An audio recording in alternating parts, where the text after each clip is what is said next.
dilakukan oleh TNI itu lebih bersifat kepada pengamanan yang bersifat fisik, pemberantasan premanisme. Kami sudah sampaikan bahwa tentu kami siap. Perlu kami tegaskan bahwa sebenarnya bentuk perbantuan atau dukungan pengamanan yang diberikan oleh teman-teman dari TNI di institusi kita sesungguhnya tidak ada kaitan dengan proses pelaksanaan tugas fungsi dalam penegakan hukum yang dilakukan oleh kejaksaan. Karena saya sampaikan bahwa fungsi perbantuan, dukungan, pengamanan yang dilakukan oleh TNI itu lebih bersifat kepada pengamanan yang bersifat fisik terhadap aset, gedung, ya. Nah, sedangkan terkait dengan pelaksanaan tugas fungsinya, tentu kami melakukan itu secara independen, ya.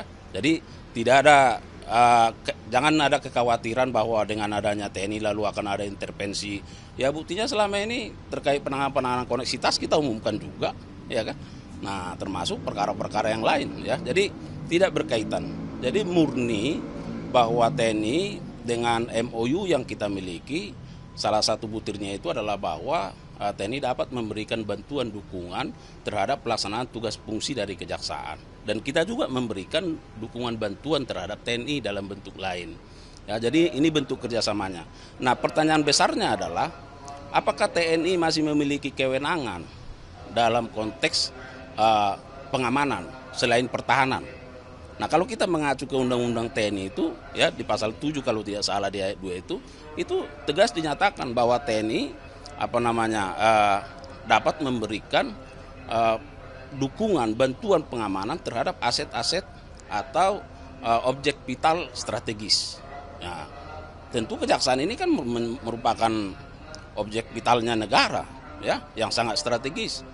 Nah, bagaimana jaksa-jaksa ini bisa bekerja secara baik, nyaman, tentu harus ada bentuk pengamanan juga, ya.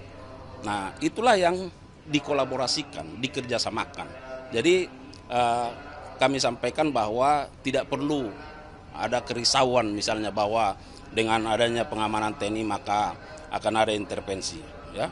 Dan kita lihat katakan di Kejaksaan Agung ini sudah berlangsung kurang lebih 6 bulan kalau tidak salah, ya.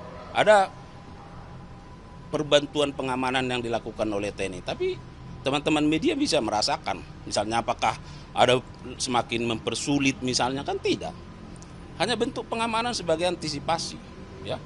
Dan saya kira itu sangat wajar, ya, dalam rangka Pak justru mendukung bagaimana kami bekerja bisa lebih baik. Pak, berarti kalau sebenarnya personal TNI itu baru ada di Kejaksaan itu baru 6 bulan lalu ya Pak, bukan sebelumnya sudah ada atau ada? Ya, kalau permintaan-permintaan itu mungkin sudah ada jauh sebelumnya, ya. Tapi kan situasional. Tapi dengan adanya MOU yang kita miliki, salah satu poinnya di situ adalah bahwa TNI dapat memberikan dukungan perbantuan terhadap kejaksaan dalam menjalankan tugasnya. Kalau dielaborasi, salah satunya adalah bentuk pengamanan. Kenapa? Karena di kita ada Jaksa Agung Muda bidang pidana militer yang bisa berkoordinasi dengan secara cepat kepada tataran atau jajaran di TNI. Itu sebenarnya, ya. Berarti setelah ada TR yang kemarin ramai lah dibicarakan dibandingkan dengan 6 bulan lalu, ada penahanan personal nggak untuk saat ini? Nah, itu yang akan dirumuskan, ya kan? Karena biasanya lebih bersifat situasional. Nah, mungkin ke depan ini bisa lebih permanen, ya. Nah, jadi itu yang sedang dirumuskan sesuai dengan kebutuhan, sesuai dengan anggaran seperti apa, ya. Kan mungkin saja tidak sama satu satker dengan satker yang lain, misalnya Kejati A dengan Kejati B, walaupun di telegram itu sudah disebutkan 30 orang, 10 orang, ya. Tapi nanti akan disesuaikan. Apakah memang misalnya satu kejaksaan tinggi harus butuh 30 orang atau cukup sekian orang. Nah, itulah analisis kebutuhannya akan terus berkembang dilakukan. Berarti ada potensi ancaman begitu nggak sih Pak selama ini yang diterima Kejaksaan Agung sehingga perlu ada pengamanan dari TNI seperti itu, potensi ancaman? Nah, saya kira kalau terkait potensi, ya kami merasakan biasa-biasa saja, ya kan? Kan Anda lihat bagaimana kami terus menjalankan tugas fungsi kami, ya, bahwa ada potensi-potensi menurut kami itu biasa, ya, sangat biasa. Nah, tetapi dalam konteks antisipasi, konteks katakanlah pencegahan terhadap hal-hal yang tidak diinginkan ke depan, ya, maka dibutuhkan bentuk pengamanan yang lebih baik itu, ya. Jadi kalau misalnya ada jaksa mendapat ancaman, itu bagian dari profesi, ya kan? Dan kita lihat, nah pengamanan kan di kantor dilakukan, sementara tugas jaksa kan mobile kemana-mana, itu, ya. Berarti pengamanan MOU-nya itu sejauh ini baru di gedung fisiknya ya Pak? Mungkin atau kok mungkin diperpanjang, misalnya pengamanannya ketika kejaksaan mau menjemput calon tersangka yang kita sebut, apakah ada pengamanan ke arah sana? Ya bisa saja, ya kan? Misalnya kita melakukan upaya-upaya penggeledahan, upaya-upaya penyitaan, ya, yang membutuhkan tenaga pengamanan. Nah, tapi kan TNI juga dalam memberikan itu kan secara terukur, ya. Kan tidak ujuk-ujuk misalnya mengamankan seperti suasana seperti apa gitu, kan tidak, ya. Ya dalam tugasnya hanya mempermudah bagaimana jaksa melakukan tugasnya. Jangan-jangan sampai dalam menjalankan tugas itu ada hal-hal yang tidak diinginkan, itu. Termasuk melekat ke para pejabat Pak untuk pengamanan sendiri, atau itu masih dalam diskusi? Itu masih kita diskusikan, ya kan? Karena kalau kita lihat orangnya kan berapa? Kalau di daerah itu hanya 30 orang, ya kan? Ya untuk pejabat utamanya pun sudah habis, dia hampir separuh, ya kan? Nah, bagaimana pengamanan fisiknya lagi, ya? Nanti itulah juga yang menjadi bagian dari seperti apa yang akan dilakukan oleh pengamanan ini. Erin Tuah Damanik dan Mangapul sudah menyatakan tidak mau banding. Nah, dari kejaksaan gimana? Kan kalau dilihat 7 harinya ini tinggal 2 hari lagi Pak. Nah, jadi begini, terkait 2 orang yang pertama, kalau kita lihat, ya, putusannya itu sudah lebih 2/3 dari tuntutan, ya, jaksa. Yang kedua, bahwa semua dalil-dalil yang diajukan oleh jaksa penuntut umum dalam rekusitornya itu juga diambil alih oleh majelis dalam pertimbangannya. Nah, biasanya, ya, apabila hal-hal ini sudah memenuhi, ya jaksa juga akan mempertimbangkan untuk bisa menerima sepanjang para terdakwa menerima putusan. Nah, itu. Nah, terkait yang HH, kami juga belum menerima informasi apakah yang bersangkutan akan mengajukan upaya hukum banding. Jika yang bersangkutan melakukan upaya hukum banding, tentu penuntut umum juga akan melakukan upaya hukum. Jadi kalau Heri dan Mangapul ini dan 2 orang ini nggak banding, langsung dieksekusi ya Pak? Nah, itu yang saya bilang tadi, kan waktunya masih ada masa pikir-pikirnya, ya. Tetapi dari fakta-fakta yang ada, bahwa putusan majelis hakim yang diputuskan kepada kedua orang, yaitu ED dan M, itu kan sudah lebih dari 2/3 tuntutan jaksa. Dan pertimbangan-pertimbangan, analisis yang dilakukan oleh penuntut umum dalam rekusitornya juga sudah diambil alih menjadi pertimbangan dari pengadilan. Nah, biasanya kalau hal-hal ini sudah memenuhi, nah jika terdakwa tidak mengajukan banding, biasanya penuntut umum juga tidak banding. Tapi kan masih ada waktu pikirnya, nanti kita lihat. Beberapa hari juga Pak mengajukan banding Pak, ya aku udah mengkonfirmasi itu Pak. Ya, tapi kan konfirmasi kan baru lisan ke media, ke kita kan harus ada suratnya, ya kan? Nah, itu yang saya sebutkan tadi, kalau yang bersangkutan mengajukan upaya hukum banding, tentu kita banding, ya. Tapi nggak tahu tadi udah ditanyain belum soal pengamanan itu. Awalnya Pak, kan kerjasama ini kan kalau nggak salah baru ada surat dari Panglima atau dari Kasar kan beberapa pekan lalu ya Pak. Trigger awal mulanya apa sih Pak? Kemudian kerjasama pengamanan ini diperkuat. Apakah ada isu penguntitan lagi gitu? Enggak ada. Isu-isu lain nggak ada. Kalian lihat aja di sini, ya kan? Kapus Pen kemana-mana warawiri di sini, ya kan?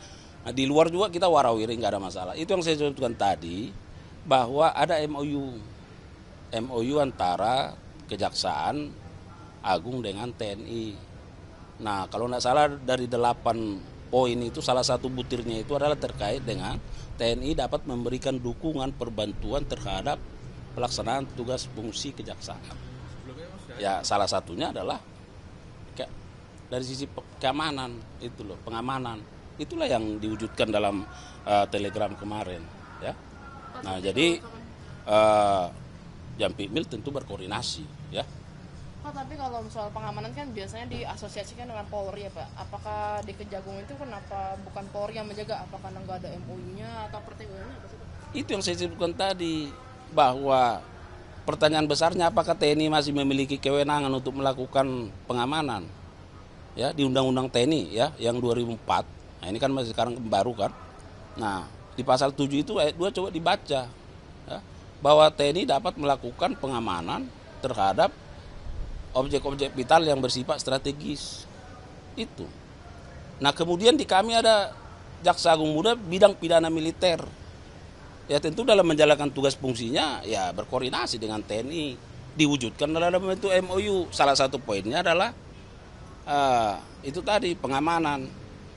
Tapi kan pengamanan fisik, bukan prosesnya. Karena proses penegakan hukum kita independen di sini, nggak ada, ya.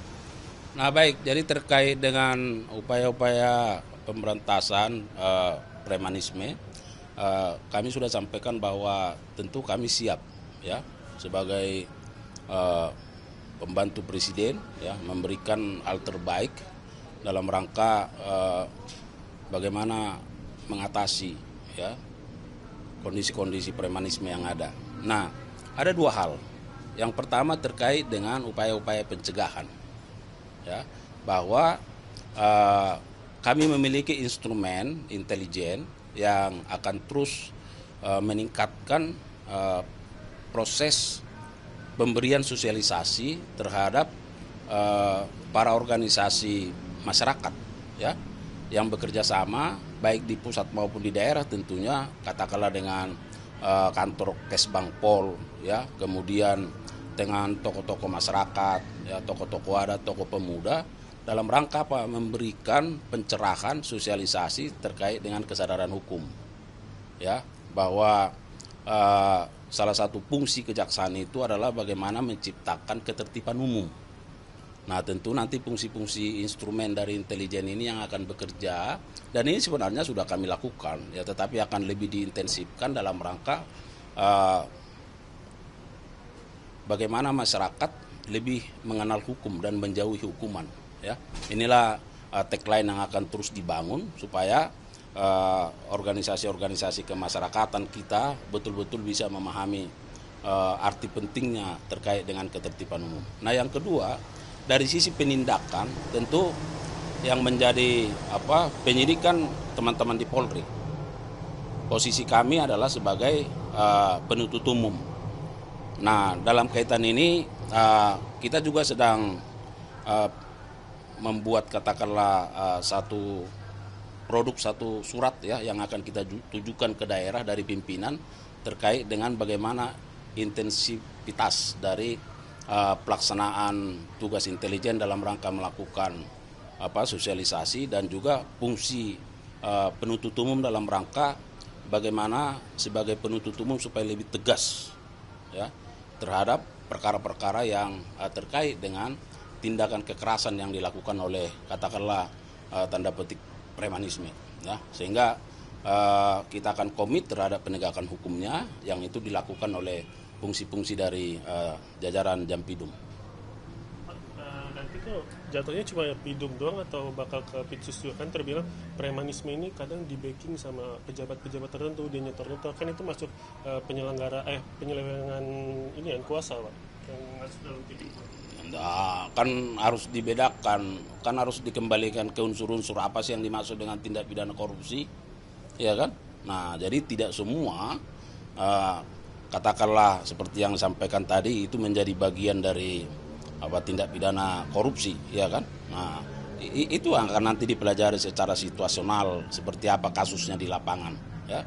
Nah, kalau penyelenggara negara melakukan tindak pidana koruptif menguntungkan orang lain atau korporasi atau diri sendiri merugikan keuangan negara, ya itu masuk unsur dari tindak pidana korupsi. Tetapi apakah pertanyaan tadi memenuhi unsur-unsur dalam pasal tipikor? Nah itu kan harus perlu ada kajian.